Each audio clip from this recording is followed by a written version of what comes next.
Staying healthy should be everyone's priority. On the first sign of illness, we should consider visiting the doctor for assessment and treatment. Equally important is taking preventative steps to avoid getting sick. Welcome to another edition of Jamaica Magazine. I'm Adrian Atkinson.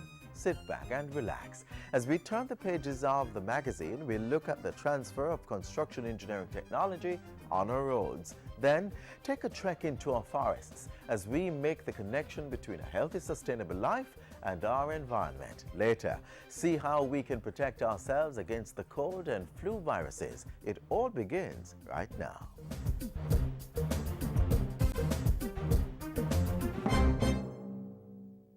Householders, business people, school administrators, protect yourself and your children from the chikungunya virus. Be on the alert. Help control the mosquito population. Chikungunya is a virus transmitted by the Aedes aegypti mosquito, which breeds in and around your home, workplace, and school. Destroy breeding sites. Empty old tires and all other containers where water can settle. Bore holes in old cans. Cover water drums and garbage cans. Wash flower pots and vases and clean pet dishes regularly. Protect yourself from mosquito bites.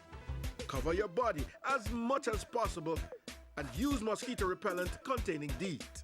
And if you're experiencing symptoms of chikungunya, a sudden high fever, headache, rash, nausea, pain, stiffness, or severe joint pains, see your doctor or go to the nearest health center.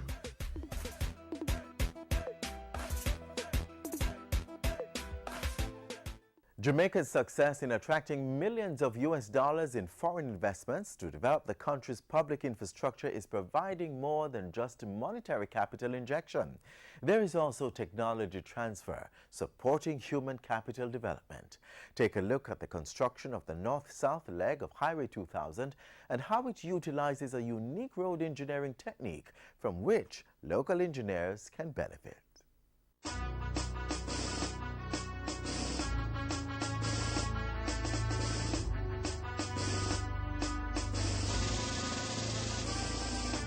Motorists have been enjoying the smooth surface of the Mount Rossa bypass since August 2014. This section of the north-south leg of Highway 2000 is the result of first-world road engineering practices, some never before seen in Jamaica.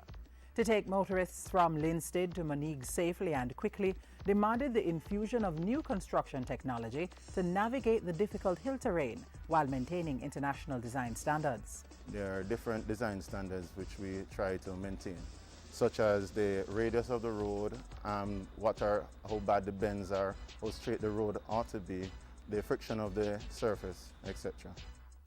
The work required moving in excess of 6 million cubic meters of earth material, nearly 400,000 truckloads of excavation. At the end of the process, the roadway was well prepared with several layers of compacted marl and covered with a sub-base comprised of sand, aggregates and cement, which stabilizes the road surface. On top of that goes the asphalt, laid in 3 layers, each 7 centimeters thick. Before getting to the smooth surface motorists now enjoy, construction of this 19.3-kilometer section of the highway posed major difficulties for contractors China Harbour Engineering Company. The Chinese firm had to contend with geotechnical issues in an area approximately 650 meters along the mountainside. To solve the land slippage and instability issues, the developer refined a design that included the use of huge sheet pile retaining wall, anchor rods and cables to stabilize the area. You can see a portion of the retaining wall made of sheet piles. The foundation of those piles is about 12-14 meters deep. The length is about 300 meters. And further on my right side, you see some slope protection. This is what we call anchor rod protection. There are some anchors, some cables that are deep inside, about 10 meters deep. They are anchored in the rock when the solid rock is found. They are about 2 meters deep that are holding these blocks. After that, basically some landscaping is going to develop on those little orifices that you see here. That provides more stability to the slope that you see on along this area. The major structure, however, is that retaining wall that you see down there. There are about 75 piles that basically create a big retaining wall. We have not been exposed to that prior, so I believe that the transfer of knowledge that we find with our local workforce is greatly enhanced by a project of this nature.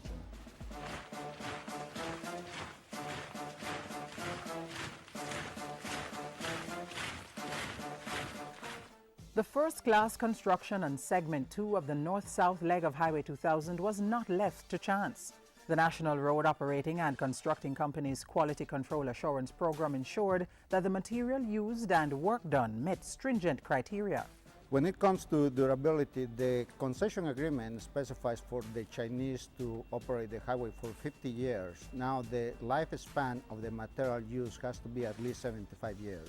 We always emphasize that the design have to be in compliance with all the requirement, regulations stated in the concession agreement.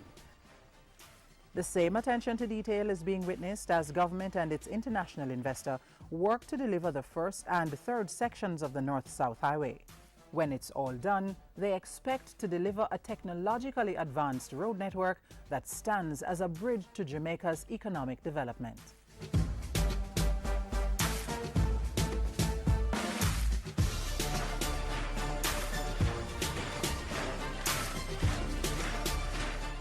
Yo, we don't want to lose you. That's why we're counting on you to stay safe on the road. Drinking and driving and speeding are a recipe for death and disaster. As to using your cell phone while driving, a mad thing that. Yeah man, either thing to call, surf the net, text or visit the Facebook page while driving. Do not use your cell phone while driving. If it is really urgent that you use your cell phone, pull over at a safe location on the road. Arrive alive.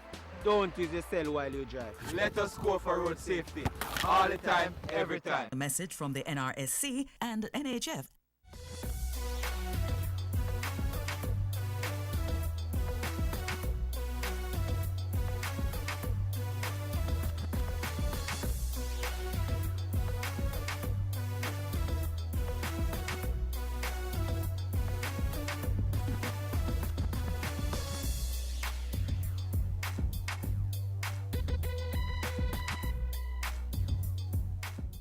Jamaica has been hailed as the land of wood and water, and today is being observed as National Wood and Water Day to increase awareness of the importance of protecting and sustaining our forests. Each year, the Forestry Department invites hundreds of persons to the reserves as part of these efforts. Here's a look at one of the treks made in the past 2 years.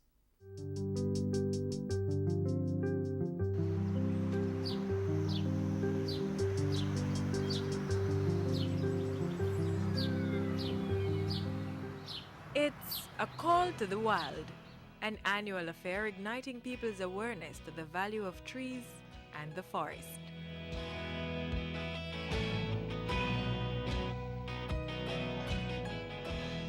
This is a hike.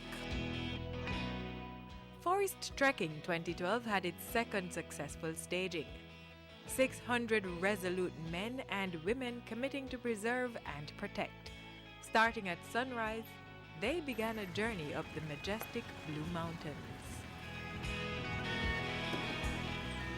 The goal? Replanting 600 trees in the wetland forest 5,000 feet above sea level. Motive? Supporting the Forestry Department's efforts to preserve forested areas, which indeed help to sustain our lives.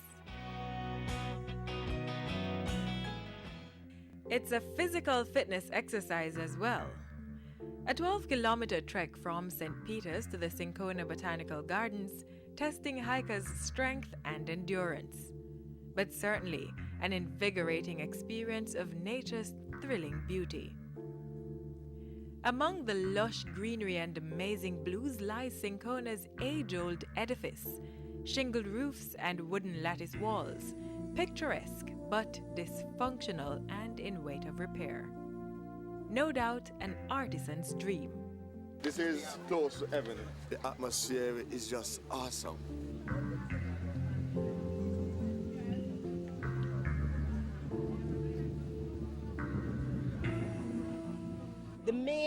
aim behind the trek is just to get more Jamaicans aware about our forests. So we feel that you bring them up here, they can literally breathe it and feel the need to protect it. And I think we're achieving that.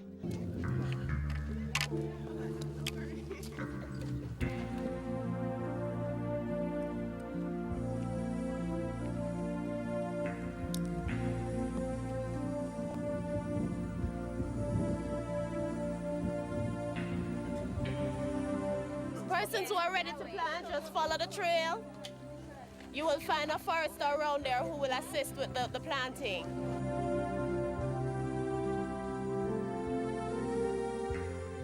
Approximately 0.1% of our forests are lost annually. That's too much in numbers, and therefore it's important to replant. We really are doing a lot in terms of destroying all the natural forest reserves and the rivers, and so we need to do our part. It's no easy task, one requiring the input of every sector of society. Fittingly, the theme for Forest Trek says it appropriately. Do your part, let's replant. I'm glad I played a part. Well, I think it's awesome that the Forest Department has organized the whole trip and, planting trees in this area. I was excited to make the journey up, and I was also excited to get my hands dirty and to do my part. And I planted 2 trees, 2 silky oaks. Yeah, and it was a great feeling. I would actually do it again. There's true peace and tranquility to be found in the wild, and those who make the trek to the Blue Mountains are sure to find that irresistibly perfect spot to relax and rejuvenate. But beyond that, one message must be clear. Trees and the forest have great value, and beyond its economic use, our forest plays the role of protecting and conserving our soil, air quality, primary water source, and biological diversity. Forest conservation and protection requires partnership. NGOs, the private sector, communities, everyone can help. It's our responsibility. Right now we have a project funded by the European Union. It's our climate change adaptation project, and we're planting up in this area where you are. So you see all along the sides that you pass, we're planting 300 hectares. For successive generations, let's do our part. Let's replant. Support the sustainable management, conservation, and development of Jamaica's forests. It's everybody's business. For more information, contact the Forestry Department, 173 Constant Spring Road, Kingston 8. Telephone number 924-2667-8.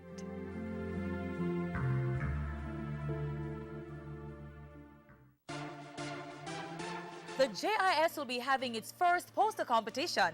And guess what? It's all about our heritage. The theme, We Are Free. All secondary level students are eligible to compete, and the posters can either be digitally designed or illustrated. The rules are simple. First, complete an entry form online from the JIS website. Posters will be judged on your interpretation of the topic, originality, neatness, and presentation. Digital posters should include only the images from a collection accessible on the JIS website. Posters should be no longer than 11 inches by 17 inches.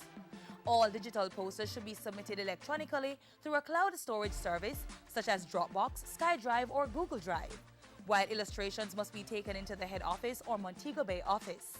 Posters should be submitted by Friday, October 31, 2014. Please ensure that you keep a copy of your poster after submission. Yes, there are going to be prizes and surprises for the top 3 students and the top participants.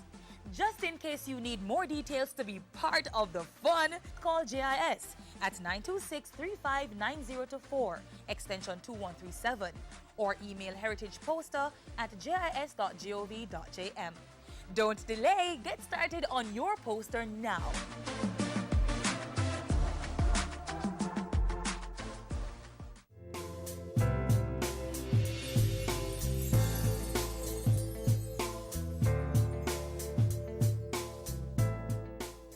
Cold and flu viruses thrive in cool, damp conditions, and now that we are traversing one of the rainy periods of the year, October to November, everyone must exercise greater care to prevent catching or transmitting the cold and flu viruses.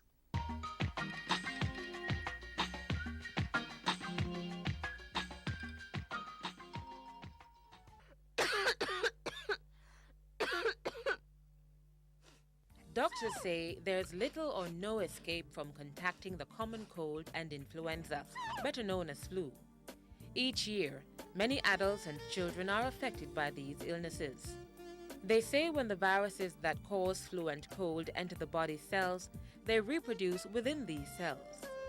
The flu is caused by a serious virus called influenza. There are two strains, influenza A and influenza B. The cold is caused by lesser viruses like respiratory syncytial virus, etc. But the flu, there is two different league of viruses. The flu virus is definitely more dangerous than the cold virus. Experts say the viruses that cause colds and flu are transmitted from one person to another through the air. You can also contract the viruses by shaking hands or touching infected persons or objects which infected persons have touched. You could also pick up colds and flu when you are close to an infected person who is coughing or sneezing. Cold viruses, researchers say, can live for 2 or 3 days on hard surfaces such as computer keyboards, doorknobs, telephones, and hard toys, while flu viruses cannot survive long outside the body. They also say people get colds and flu more often in the winter than the summer, and children are at greater risk of getting the viruses. Although in Jamaica we do not have winters, the colder months are usually November, December, and January. Medical experts say while influenza tends to be seasonal, colds occur year-round. When you get a cold, a virus infects cells in your nose and sinuses and make them swell. The cells react by producing mucus, which sometimes runs out of your nose, clogs it up, or makes you sneeze. In most cases, colds last 3 to 4 days. However, doctors say sometimes colds may be followed by secondary infections. The flu and the cold are really viruses, but frequently behind that comes a bacterial infection, and the two particular bacteria that cause problems is Streptococcus pneumonia, and Staphylococcus aureus. Those are the two things that cause the so-called secondary infection, which are more devastating in terms of the presentation than just the viral infection. Doctors say flu viruses damage the respiratory or breathing system more than cold viruses. Flu starts in your nose or throat and may spread to your airways and lungs. Flu viruses often last longer than cold viruses, and the symptoms and duration vary from person to person. Experts say the worst thing about the flu is that, like colds, it can cause a secondary infection, which could be deadly, particularly among older people or those with serious health problems. The symptoms of colds include coughing and sneezing, running nose and sore throat, headache and low fever. Some of the symptoms of flu are dry cough with significant pain in the chest, severe headache and fatigue, sneezing, running nose and sore throat, variations in body temperature from normal to high fevers, and aching muscles. Children and the elderly are definitely at more risk because their immune system are not as well developed as adults. And the older you get, you tend to lose your ability to fight infections. So you tend to be at more risk. So the youngest person and the oldest person are more at risk. Also at risk are people who have chronic illnesses, people who are diabetics, who because of their diabetic state, their ability to respond and to fight infection is very low. People with chronic renal failure, people with chronic lung disease, chronic obstructive lung disease, all these people are at increased risk for getting the flu. Doctors say while you can't always avoid getting a cold or flu, you can reduce your risk by doing the following. Keep germs away from your surroundings. By washing your hands often, especially during the cold season, to get rid of any viruses you might have picked up. Don't touch anything a person with a cold or flu has touched. Wipe areas such as doorknobs, counters, phones, and hard toys regularly with disinfectant to prevent the virus from lurking on those surfaces. Keep your hands away from eyes and nose, the main places where viruses can get into your body. Try to stay away from people who are sneezing or coughing. When you have the flu or a cold, blow your nose on paper tissue, not cloth handkerchiefs. Cold germs could stay on cloth hankies until you wash them. Cover your mouth when you sneeze or cough and then wash your hands. Another method of reducing your risk of getting colds and flu is to stay healthy. If your body is healthy, its disease-fighting system will work well. Eating well, exercising, and getting enough rest will reduce your risk of getting colds and flu. Remember, prevention is always better and cheaper than cure.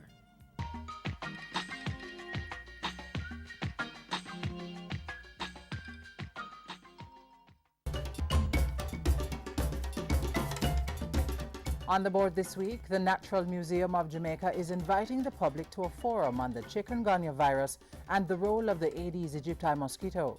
Come out on October 7 and get the facts. Hear presentations from the Ministry of Health, the University of the West Indies, and Starfish Oils at the Institute of Jamaica Lecture Hall, 10 to 16 East Street, Kingston. Starting time, 12 p.m.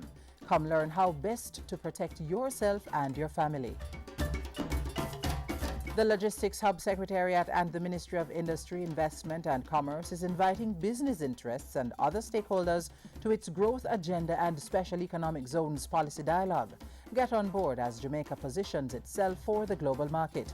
The forum will be held Monday, October 6 and Tuesday, October 7 at the Jamaica Conference Center. Registration fee, including lunch and refreshment, is $5,000 for one day, $8,000 for both days, and $3,500 per day for each person in a group of 10 or more. For more information, contact the Logistics Hub Secretariat, email sbins@miic.gov.jm or call 968-8528. And the Mico University Care Center will be hosting its 5th Biennial Education Conference. It will be held from October 9 to 10 at the Jamaica Conference Center. The conference will be held under the theme Cultivating a Growth Mindset, equipping our teachers with strategies that make instructions stick. And that's all for our community notices today. Send us your events for broadcast on the JIS Community Notice Board. Call 922-868022 or send an email to cbishop@jis.gov.jm.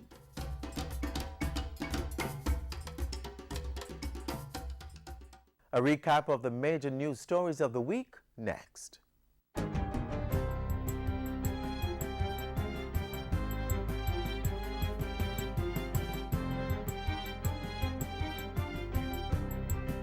Hi there, I'm Simone Wolf with your JIS News of the Week. Government has allocated $150 million more towards the fight against the chikungunya virus. The bulk of the funds will go towards a massive cleanup campaign aimed at detecting and destroying mosquito breeding sites. Government's response came out of a technical meeting of the island's National Emergency Response Team at Jamaica House on Thursday. Chairman, Prime Minister Portia Simpson-Miller, called on the team to be thorough and consistent in the planning, implementation and public communication of the ongoing national response. Meanwhile, the Health Ministry announced this week that Jamaica was getting assistance from the Pan American Health Organization PAHO to prevent and prepare for any possible introduction of Ebola in the island. This comes against the background of the present Ebola outbreak in West Africa and the recently confirmed case in the United States. The Health Ministry's Acting Permanent Secretary, Dr. Kevin Harvey, is in Washington, D.C., attending the PAHO Directing Council meeting, where he's been discussing the partnership. Among other things, PAHO has confirmed support for the provision of personal protection equipment, PPEs, and gears for healthcare workers. Dr. Harvey says there is also dialogue with the United States government for the provision of additional PPEs. He points out that there is already stock at hand in Jamaica and procurement has been fast-tracked to acquire additional numbers. In other news, Justice Minister Senator Mark Golding this week announced that government was making good on its promise to make the possession of small quantities of ganja a non-arrestable, ticketable infraction that does not result in a criminal record. That legislation has now been drafted and will shortly go to the Legislation Committee of Cabinet for review, after which it will be taken to Cabinet for approval to be tabled in Parliament. The legislation will also allow for the possession and use of ganja for religious purposes or for therapeutic purposes as prescribed by a medical practitioner, as well as for scientific research. In a related move, on Tuesday, the Lower House of Parliament passed amendments to the Criminal Records Rehabilitation of Offenders Act to automatically expunge the criminal records of persons convicted of minor ganja-related offences and other misdemeanors. I've actually been in discussion with the Minister of Justice to ask him, if possible, to deal with in regulations that any application for a police certificate will be deemed as an application for expungement to reduce the administrative bureaucracy. Cabinet has approved an additional $95 million to help farmers in the eastern parishes counter the effects of the recent drought. $50 million of the total will be spent immediately and the remainder in the first quarter of next year. Of the $50 million mentioned above, $30 million will be spent in phase 1 on the resuscitation of farms that suffered losses. The support contemplated will be the provision of planting materials, fertilizer, and also support with land preparation.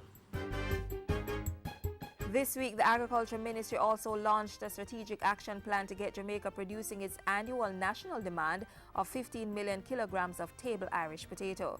The National Irish Potato Program should move Jamaica from producing 90% of its table Irish potato needs to 100% local supply. During the 2014-2015 crop year, another 1,200 hectares of the crop will be put under production. The ministry is also expanding its seed production program, providing crop care support to farmers and facilitating training through the establishment of 4 farmer field schools.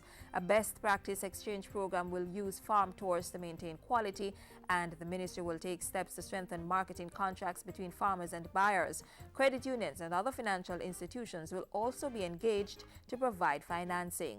What this means is that the farmers will have access to credit from these institutions and will not be required to provide collateral. And finally, the Jamaica Sport Program was launched this week in an effort to garner more revenue from the sport industry. The Ministries of Sport and Tourism and Entertainment have joined forces for the program, which will seek to implement a major sport attraction initiative for which Jamaica has a strong brand globally. The Ministry of Tourism is committed to ensure that all areas that complement our growing tourism industry are tapped to reap maximum benefits. This forms part of our ongoing efforts to diversify the tourism product. And those were some of the stories making news this week. I'm Simone Wolf.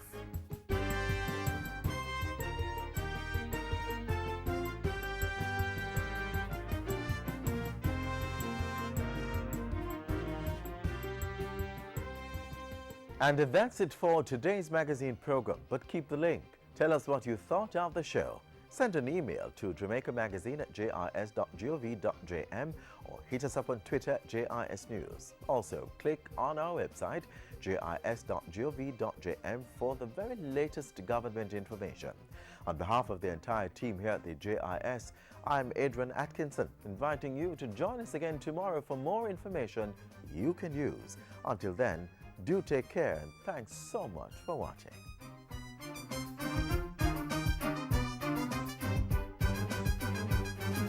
This has been a production of the Jamaica Information Service, the voice of Jamaica.